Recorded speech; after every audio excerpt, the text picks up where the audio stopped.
सालों पहले लखनपुर नाम के राज्य में भीमा नाम के राजा का शासन हुआ करता था। वह बहुत महत्वाकांक्षी था और अपनी प्रजा से बहुत प्यार करता था। उनके राज्य में चारों ओर खुशहाली थी, लेकिन राजा रानी खुद हमेशा दुखी रहते थे। उनके पास धन, दौलत, शोहरत सब कुछ था, लेकिन उनकी संतान न थी। संतान पाने के लिए राजा और रानी पूजा पाठ जप तप सब करके देख चुके थे, लेकिन कोई फायदा नहीं हुआ। एक दिन महर्षि के कहने पर राजा ने महायज्ञ कराने का फैसला किया। यज्ञ और भगवान के प्रताप से राजा को एक बहुत सुंदर कन्या की प्राप्ति हुई। राजा रानी के साथ पूरी प्रजा खुशी से झूमने लगी। राज्य में चारों तरफ खुशी का माहौल छा गया। राजा ने सारे नगर वासियों को पिता बनने की खुशी में भोज पर आमंत्रित किया। धीरे धीरे समय बीतने लगा। राजकुमारी बड़ी होने लगी। वह काफी सुंदर और गुणवान थी। राजा रानी उसे देखकर ही खुश रहने लगे, लेकिन एक दिन उनकी खुशी को मानो जैसे नजर लग गई। राजकुमारी बीमार पड़ गई। बड़े बड़े वैद्य, नीम हकीम सब इलाज में जुटे, लेकिन कोई फायदा नहीं हुआ। दिन प्रतिदिन राजकुमारी की हालत बिगड़ती जा रही थी। राजकुमारी के ऊपर कोई दवा असर नहीं कर रही थी।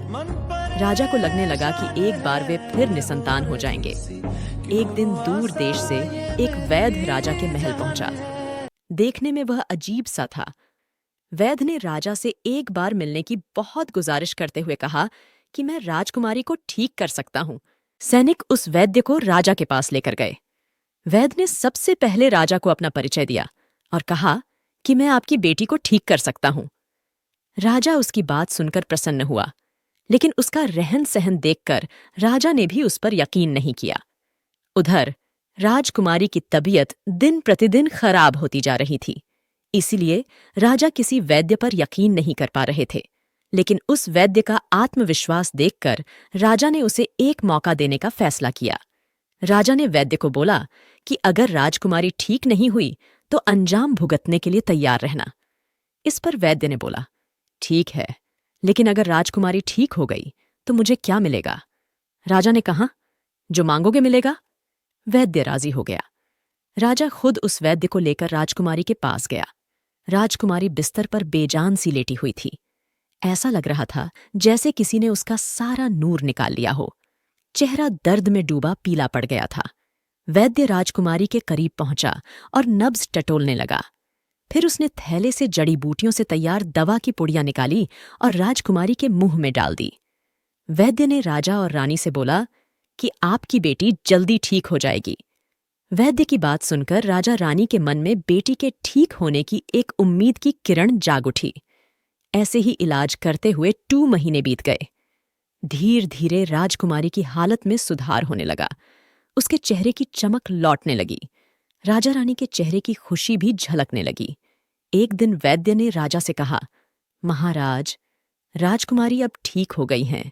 ये 1 महीने की पुड़िया बनाकर दे रहा हूं। इसे समय पर राजकुमारी को देते रहना। इसके बाद राजकुमारी पूरी तरह स्वस्थ हो जाएंगी। यह बीमारी दोबारा उनके पास भी नहीं फटकेगी। अगले दिन राजा ने वैद्य को अपने पास बुलाया और कहा कि वादे के मुताबिक मैं तुम्हें तुम्हारा इनाम देना चाहता हूं। बताओ, तुम्हें क्या चाहिए? वैद्य बोला, सोच लीजिए राजा जी, आप अपने वादे पर कायम रह पाएंगे। राजा ने बोला, तुमने मेरी बेटी को स्वस्थ किया है, बोलो क्या मांगते हो? वैद्य ने मुस्कुराते हुए कहा, आपका आधा राज्य और बेटी का हाथ। इतना सुनते ही राजा आग बबूला हो गया। उसने खड़कते हुए कहा, तुम होश में तो हो? अगर तुमने मेरी बेटी के प्राणों की रक्षा न की होती तो तुम अब तक यमलोक पहुंच गए होते। उसने सैनिकों को आदेश दिया कि इसे राज्य से बाहर निकाल दिया जाए। वैद्य कुटिलता से मुस्कुराते हुए वहां से चला गया। इस घटना के कुछ दिन ही बीते थे कि एक दिन फिर राजकुमारी की हालत बिगड़ गई। उसका शरीर नीला पड़ गया। आनन फानन में राजवैद्य को बुलाया गया। राजवैद्य ने बताया कि राजकुमारी को जहर दिया गया है। इसका तोड़ किसी के पास नहीं है। कुछ देर बाद राजकुमारी ने दम तोड़ दिया। पूरे